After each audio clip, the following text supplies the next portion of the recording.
नमस्कार दोस्तों।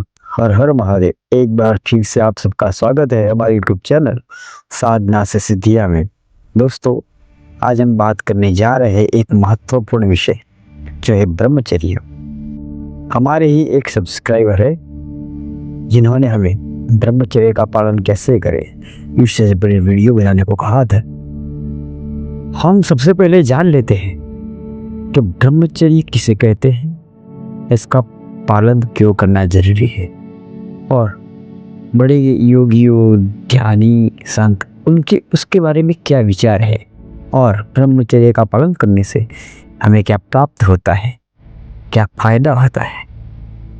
ब्रह्म प्लस चर्य, ब्रह्मचर्य का पूर्ण मतलब होता है परमात्मा की ओर जीवन को करना, उसे हम ब्रह्मचर्य कहते हैं। ब्रह्मचर्य मात्र शारीरिक संयम नहीं है, लेकिन मन, वाणी और इंद्रियों पर पूरी तरह से संयम रखना, उसे ही ब्रह्मचर्य कहा जाता है। ब्रह्म सूत्र में कहा गया है, ब्रह्म के हम जब ब्रह्मचर्य का पालन करते हैं तो हमारे वीर्य यानी कि ऊर्जा और शक्ति की प्राप्ति होती है।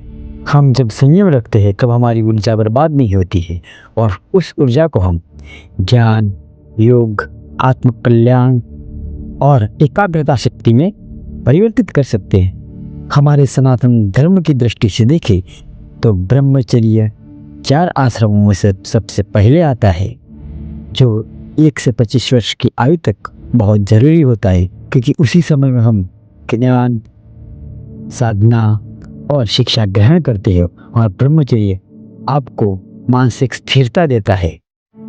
ब्रह्मचर्य क्यों जरूरी है? तो ब्रह्मचर्य पालन करने से ऊर्जा संरक्षण होता है, एकाग्रता बढ़ती है, मन विचलित नहीं होता, ध्यान केंद्रित करना आसान हो जाता है और संयम रखने से मानसिक शक्ति और दृढ़ता आती है। हमारे शास्त्र और धर्म कहते हैं कि ब्रह्मचर्य का पालन करने से आत्मज्ञान और सिद्धि प्राप्ति का मार्ग आसान हो जाता है। ब्रह्मचर्य का पालन हमारे मन को स्थिर बनाता है, मन को शीतल बनाता है, भावनात्मक संतुलन बढ़ता है, मानसिक उतार चढ़ाव कम हो जाते हैं। स्वामी विवेकानंद ने स्वयं कहा था कि वो ब्रह्मचर्य का पालन करते हैं और आप जानते हैं कि उनकी स्मृति उतनी तेज थी कि पुस्तक के पन्ने पलटते पलटते उस पुस्तक की सारी जानकारी प्राप्त कर लेते थे। जो भी बात एक बार सुन ली उसे हमेशा के लिए याद रख सकते थे और यह याद रखें कि ये बातें पहले महादेव, संत, सिद्ध, योगी आदि भी सदियों पहले कह चुके हैं। ये कोई बनावटी सिद्धांत नहीं है। योग सूत्र में ब्रह्मचर्य को योग का ही एक हिस्सा माना गया है और उसे आत्मनियंत्रण की श्रेष्ठ शाखा बताया गया है। शास्त्रों में कहा गया है कि ब्रह्मचर्य से हमें वीर्य यानी कि जीवन शक्ति की प्राप्ति होती है। अब हम बात करते हैं कि ब्रह्मचर्य का पालन कैसे करें।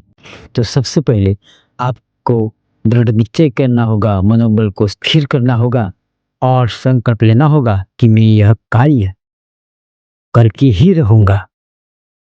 कई इच्छाएं आएगी लेकिन मैं अपने आप पर संयम रखूंगा, उस आने वाली इच्छा को मैं कोई जवाब नहीं दूंगा, इस बात की पूरी तैयारी रखें। प्रतिदिन सुबह उठकर मंत्र करें, जाप करें, ध्यान करें और प्रतिदिन आपको ये संकल्प दोहराना है कि कुछ भी हो जाए लेकिन मैं ब्रह्मचर्य का पालन करके रहूंगा। हमें हमारे मन को बार बार यह याद दिलाना है कि हमें एक कार्य करना ही है। आपकी दैनिक दिनचर्या में आपको सुबह जल्दी उठना पड़ेगा। ब्राह्म मुहूर्त में उठना सबसे श्रेष्ठ माना जाता है, क्योंकि हमारा जो स्वप्न दोष होता है वो इसी समय के वक्त हो जाता है। तो अगर आप इसी समय पर उठ जाते हैं तो आप इससे पहले तो छुटकारा पा लेंगे। उठने के बाद आपको सबसे पहले आप अपनी सुबह की दैनिक क्रियाएं समाप्त करके सबसे पहले आपको 5 से 15 मिनट तक जप या ध्यान करना है, प्राणायाम करना है और हल्का व्यायाम करना है।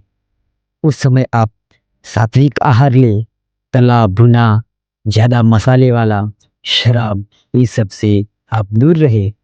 सही समय पर भोजन करें, अत्यधिक भूखे ना रहें या अत्यधिक भोजन भी ना करें। उत्तेजक सामग्री, ऐसे अश्लील मैगजीन या ऐसे वीडियो देखने से आपको बचना होगा। अगर दिन के दौरान आपको जब भी ऐसी इच्छाएं आती है, उफान आता है, तब आप मन को ध्यान करें और स्थिर करके मन को कोई भी जाप कीजिए या फिर ओम का जाप शुरू कर दीजिए। मन के अंदर गहराई से ओम का नाद करने से 5 मिनट के भीतर भीतर आपकी पूर्ण आवेग धीरे धीरे शांत हो जाएगा। ऐसे विचार आते ही आप चलना भी शुरू कर सकते हैं, व्यायाम करना भी शुरू कर सकते हैं। अपने आप को किसी और कार्य में प्रवृत्त कर देना उचित रहता है। अपने आप को किसी न किसी प्रवृत्ति में आप खोए रखें। आपको रात्रि को जल्दी से यानी कि सही समय पर सो जाना चाहिए और पर्याप्त नींद प्राप्त करके सुबह जल्दी उठ जाना चाहिए। आपसे संबंध उत्तेजक वाणी और गलत वार्तालाप करने से बचना होगा। इच्छा जब सबसे ज़्यादा अधिक हो तब आपको क्या करना चाहिए? तो इसमें सबसे बड़ा कारगर उपाय है कि आपको ठंडे पानी से नहा लेना चाहिए।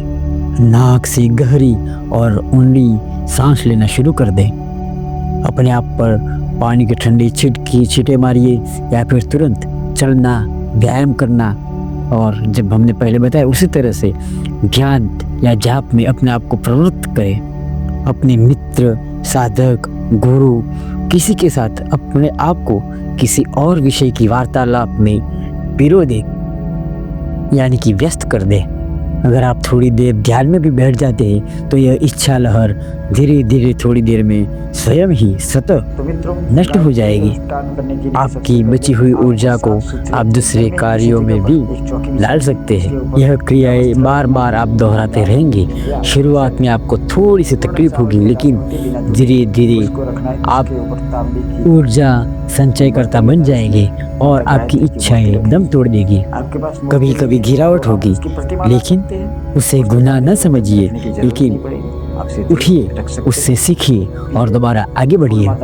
मानसिक थकावट, तनाव, अस्वस्थता हो सकता है, लेकिन आप विश्राम करें, नियंत्रित आहार लें और ध्यान जाप करें। अच्छा संगीत सुनिए। ऐसे लोगों से बचिए जो ऐसे ही वार्तालाप में प्रवृत्त रहते हैं। क्रोध और अपमान जैसी क्रियाएं करने से बचे। अपेक्षाएं अधिक न रखें। शुरुआत में आप बार बार इसमें असफल होंगे, लेकिन शुरुआत में मिली छोटी सफलता को भी आप अपनाएं और धीरे धीरे आगे बढ़िए। ये छोटी छोटी सफलताएं आपको आगे जाकर बहुत बड़ी सफलता के रूप में परिवर्तित दिखेगी। दोस्तों, ब्रह्मचर्य कोई वेंटिलेशन नहीं है, लेकिन जीवन शक्ति, जीवन ऊर्जा का संचय है। महान संतों ने इसे हमारी शक्ति का मूल कहा है। तपस्या, सत्य और संयम के पथ पर चलिए और एक दिन आपको वह पद मिलेगा जिस पर आपकी शक्ति आपको शोभा देगी। दोस्तों, अब वीडियो बहुत लंबा हो गया है। यदि आपको वीडियो पसंद आया है तो वीडियो को लाइक कीजिए, शेयर कीजिए, सब्सक्राइब कीजिए। हर हर महादेव।